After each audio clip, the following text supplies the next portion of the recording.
How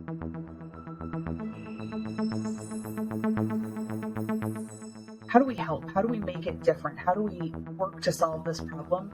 It's got to be proactive and a lot less reactive.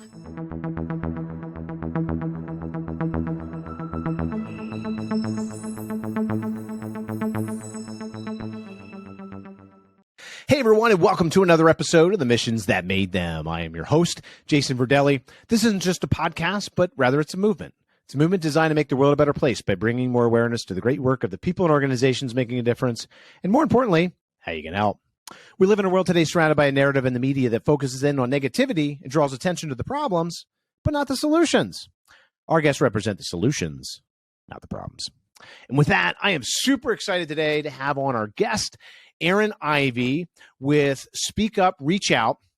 And what this organization is doing is absolutely amazing. We're going to hear their story. And more importantly, is we're going to give you, the listener, the viewer, the insight into ways that you can become part of the solution, right? We live in this world today where we are surrounded in a narrative where negativity and what's going wrong in the world. And really what this podcast is to bring a sense of optimism and bring a sense of what you can actually do, tactically can do to support these organizations, which are at the ground level, that are making the moves and are impacting and saving lives and everything else. So really excited to get started. And without further ado, Erin, welcome to The Missions That Made Them. Thank you so much for having me. I'm excited. Excellent. So tell everybody about what is SpeakUp ReachOut? SpeakUp ReachOut is the Suicide Prevention Coalition in Eagle County, Colorado. And we work really hard to prevent suicide through training, awareness, and hope in our community. We started in 2009 and have grown now, that's 13 years later, hard to believe it's been that long. Yeah. That has 5 full-time staff. And we provide prevention education, training on how to intervene if you're worried about someone who might be thinking about suicide. But we also provide a lot of services around hope. And the reason being that hope is really the antidote to suicide. We have to have connection. We have to have something that says life is worth living for us to really make a difference when it comes to suicide. That's awesome. So go into, if you don't mind, Erin, if you can go into some of that programming. What does that programming look like in how you bring hope and ultimately, again, I love this because I love saving lives. I love every. There's a lot of things out there that we can do, but this one particularly is very important to me. So tell us about the programs. Yeah, so like I said, we do education, which is a big component, really just making sure people understand what is suicide, first of all, what does it look like in our community, and then how are ways that we can build up protective factors and reduce those risk factors for one another. So we bring in speakers and films that really discuss maybe a hot topic in suicide prevention or a new way to look at, again, that how do we make life worth living? Not just convincing people that they should stay, but that we really need to be coming at it maybe from a social justice lens. And so we do those programs about 4 to 6 times a year. They're bigger speakers or films that we bring in to just start the conversation. And then we have formal suicide prevention training that there's 4 different levels that we offer. The first level being just a 1-hour how to recognize the signs of suicide and then refer someone to help. And then we have a next level, which is more along the lines of mental health first aid. So just like if you have a physical injury and you would treat it with first aid, how do you show up for someone if they're in a mental health crisis? How do you identify that? And what are those first aid steps? And then we have a 2-day full intervention program that is called Assist through Living Works. And it's really how to do an intervention, a little bit of safety planning, but ultimately all of our trainings are teaching individuals how to recognize those signs and get someone to the help that they need. Lastly, we offer continuing education for our behavioral health providers. one of the main pillars of suicide prevention in a community setting is being able to provide competent care to someone who is in crisis. And so it's a big part of our mission to make sure that the clinicians and the peers that are serving our community have the best tools available to them. That's awesome. So you're educating really everybody at almost, it seems, every level, right? The caregivers, the providers, everybody that is at the ground level, right? With the people that really need the help, and for people to also to be aware of the signs of suicide, right? So what do you see right now as like the biggest challenge in the line of work that you're in terms of, is it getting resources, getting help? Like if you had a magic wand and you can sort of wave that magic wand and fix all those issues, what would the issues be? Or what are those issues? Yeah, I mean, I think there's quite a few. The mental health system, as many people know, is relatively broken. And there are lots of pieces to that we can work towards. But there's some good progress happening. Coming in July, we'll see the new 988 crisis line roll out. So instead of having to call 800-273-8255, and remember that when you're in distress, all you'll have to remember is 988. Now, that doesn't start until July, that 3-digit number, but that's going to transform the way people can access crisis care. We've seen a lot of change in mobile crisis response alongside law enforcement and with community paramedics taking shape across our nation. I'm happy to say here in Eagle County, we are leading the charge with our community hospital and the Hope Center in some of this mobile crisis response, 24/7, 365. So we're keeping people out of the hospital, at home where their support systems are. So the short answer is there's a lot to change and a lot we can do better, but I do think there are good strides. And I'm a huge believer in grassroots efforts. People know their own communities, and what has worked for us is those grassroots efforts, not waiting for the federal government, not waiting for the state government, but just getting our hands dirty and making it happen. That's everything we talk about here in the podcast, which is, getting the support you need, but not waiting for other people, waiting for the government to come and save us, right? That's not a guarantee. Rather, sometimes it happens. Sometimes it's nice to happen sometimes, and then sometimes it doesn't, but you can't, it's not a smart way to really build an organization, right? Because it's getting that support at all levels, right? Being proactive in gaining that support is huge. That's awesome. So Aaron, where do you with the line of work that you're in, what do you see as probably the biggest opportunity? I mean, I know you mentioned about the 988 number coming out and that being a great thing and everything, but specifically in the line of work that you do, right? Because you do a lot of education, awareness at all different levels here, but where do you see this all going in the future? I think one of the biggest opportunities we have right now is that maybe a silver lining of the pandemic has been people have been willing to say, you know what, I need help. I need more than just myself to get through these hard times, because it's not been easy. It's not been easy for anybody. So for the first time, many people are saying, yeah, you know what, I need support. I need help. And so we have a generation that's much more open to having these conversations, but even the older generations are getting more and more comfortable with having this conversation. And I think that's such a huge opportunity, because we do need everyone to help prevent suicide anywhere. And so to me, that's one of my favorite things about this work is that there's so much opportunity, because there was so much stigma, still quite a bit, but I think we have a long way to go and we've come a long way. So to me, that's a huge opportunity to just keep having these conversations. Yeah. And building awareness, wouldn't you say that's a big thing too, just to build awareness to people that are even, that are dealing with. It's not just for the people that are around these people. Like, so, you have a friend or a family member or coworker that's going through a particularly hard time, or maybe not even going through a hard time, but just like maybe secretly having issues, but there are signs to look for. right? Being aware of that. I think it's almost like in my view, I think it's a social responsibility for everybody to understand this. And I don't remember going through school and learning this, right? Like, I mean, like your tendencies and it may have been something, but it's, it might have been something that they might have had like in I don't know, health class or something like that. But it's, for me, it's been quite a while since then. So, but and as we mentioned too, I mean, before the podcast here, we talked about, we are exposed to so much media and so much information, social media, everything. Our brain processes so much more information. So trying to take the information that you're pushing out, and delivering and remembering that can be tough. So like continuing to stay in front of people is important, right? Yep. Definitely.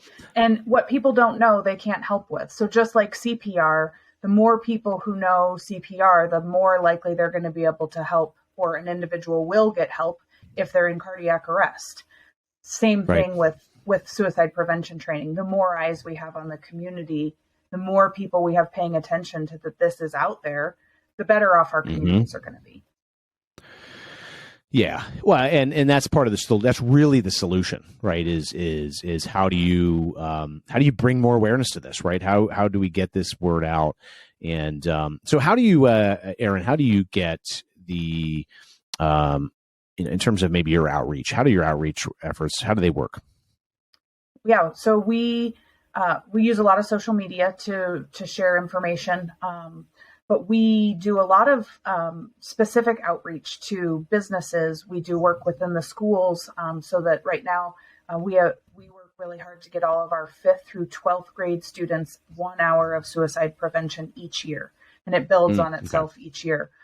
So we're doing a lot of outreach. One of the biggest things when we talk about how do we help, how do we make it different, how do we work to solve this problem, is it's got to be proactive and a lot less reactive.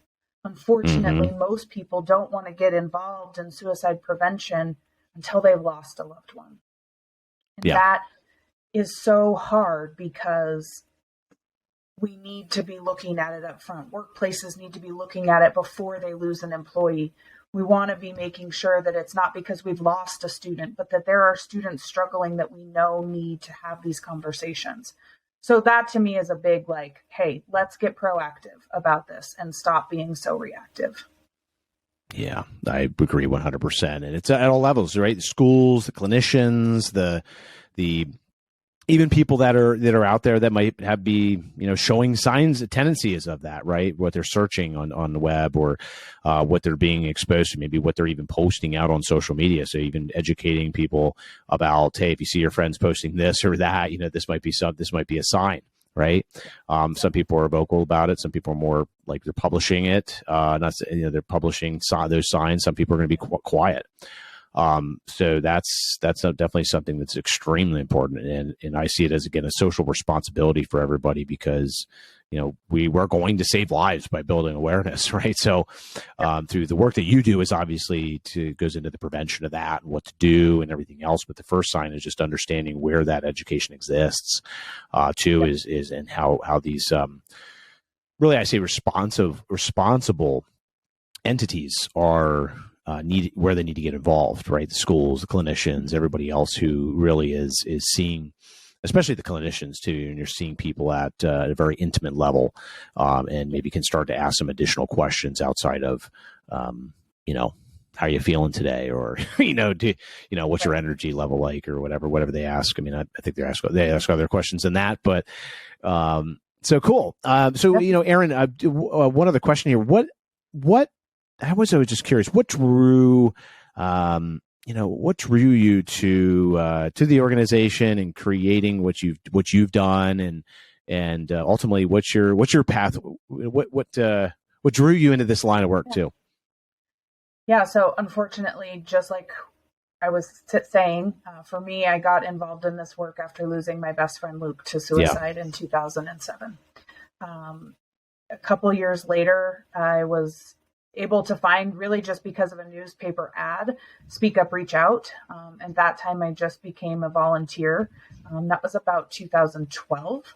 And then in 2014, I became the very part-time executive director for the organization.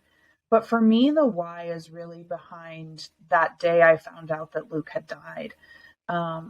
There was a person who I worked with who showed up for me in a way that would probably really changed how that experience could have gone for me.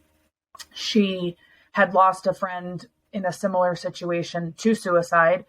So she had been through it. She knew a lot of what I was feeling. And that support from a peer really, like I said, made all of the difference. And so for me, wanting to be part of this is about making sure that people who have lost a loved one to suicide know that they're not alone in this journey, but also that people who are struggling know that they are not alone and that there is help and there is hope. Yeah, that's a great reason. Very great reason. And usually, I interview a lot of the people I interview, and you included here, Aaron, is, they have some sort of personal reason why they get into nonprofit work and work like this that we know is going to save lives. Or it's going to save lives or prevent the very thing that that occurrence, that trauma that may have happened in their life and everything. That's why I really respect the work that you do, is because your pathway, you could have gone, I'm sure, a million different ways in your career, right? Taking your skill sets and use them in all sorts of different ways. But, to go down that path, you've taken the road and said, okay, I'm going to fulfill my own purpose and mission and take control of this. And I'm going to make sure the world is a better place. And that, so I am extremely blessed to be around people like you and it just really inspires me, and I'm sure inspires other people too, to see how you've aligned in that line of work. So no, that's good. But so Aaron, to tell everybody about how, first off, if you're listening, again, go to SpeakUpReachOut.org. So SpeakUpReachOut.org. That is their website. You can check out. They have all sorts of resources on there, all sorts of information. They have the crisis line on there, which looks like a direct line to help. As soon as you click that, even have the phone number listed there. And a lot of information on their training, their events that they have. And of course, just the other information about the organization. You have a cool video on their about section here, which is really cool. Gives you a great overview of everything. And then also the donate option as well. So Aaron, what are the best ways for somebody that is sitting out there saying, I checked out your website, I listened to this podcast, I want to get involved, I want to help. What's the best way for them to do that? Yeah, so I think a couple ways. One, get trained, whether it's through us or through one of the vendors that we use, because many of the listeners might not live in Eagle County, but we use evidence-based trainings that you can find pretty much nationwide. So the trainings that we have listed, if you're not in Eagle County, you can access other places. But if you are in Eagle County or the surrounding counties here in Colorado, we're happy to have you join us. Get trained is number one. Number two, obviously, we cannot do the work we do without donors like you and people who care about this mission. And so if that's in your wheelhouse, we so appreciate anything that people are willing to give. And then lastly, I always have to say that if you or someone you know is struggling or in crisis, please call the Lifeline at 800-273-8255. Fantastic. Well, Aaron, thanks for coming on to the Missions That Made Them. The work that you guys are doing is absolutely amazing. It is saving lives, so it's a really cool thing. I'm sure you go to bed at night knowing that that's what you do, right? That's what the organization does. And I very much respect that. So, but one of the best ways that, is there any, actually, before we conclude here, is there any other thing that you wanted to throw out there? No, I mean, I think everything that you could possibly need is on our website. One thing I didn't mention that we do is also loss support. So individuals who have lost a loved one to suicide can get a care package through our organization, speak to someone who's been through the same situation, which is really helpful. Peer support's an incredible opportunity for anybody. And I'm just so grateful to be able to share this with you today, Jason. Excellent. Yeah, it's a very comprehensive level of service and all the areas that you cover there, Aaron. So it's from everything from preventing that, and if situations do occur, to be able to cope with that, which is it's just great knowing that there are organizations out there like yours that SpeakUp ReachOut that provide that, right? When getting into this line of work, I've always said there's a nonprofit for everything out there. I bet you, but so we live in this world where we're surrounded this negativity, and then it's like, okay, well, but do you ever hear the stories of the people in organizations that are really making a difference? But you don't hear that on mainstream media. You won't hear that out there. Hardly at all, because it's they don't consider that news. But I see that as a huge opportunity. It is news to me. It's very important. I'm sure it's news to a lot of people out there. I think it's a missing gap in this world that we live in. That we're exposed to the media, but I think we also can expose ourselves and feel better just by finding organizations and connecting yourself. One of the other things is if you're out there and you are finding, hey, what is my purpose in life, right? These are very deep questions to ask.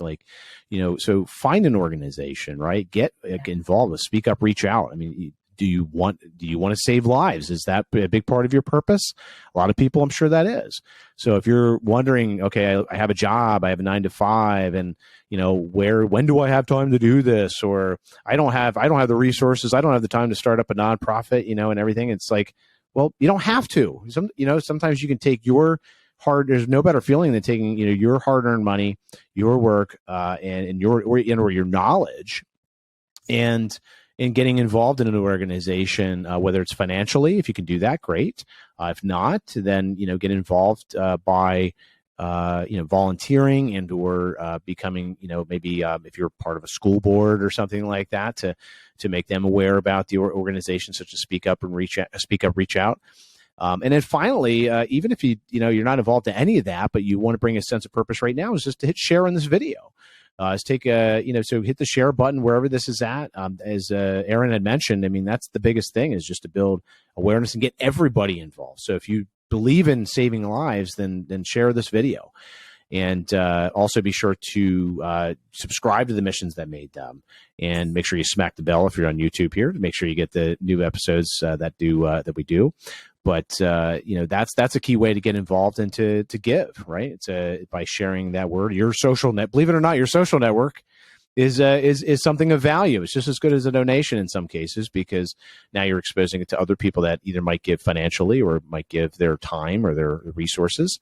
So I think that's something we all do. It's we're going to be able to support organizations like this, which are truly making the world a better place. So, Aaron, thank you so much for coming on. I enjoyed it. Thank you so much, Jason. Me too.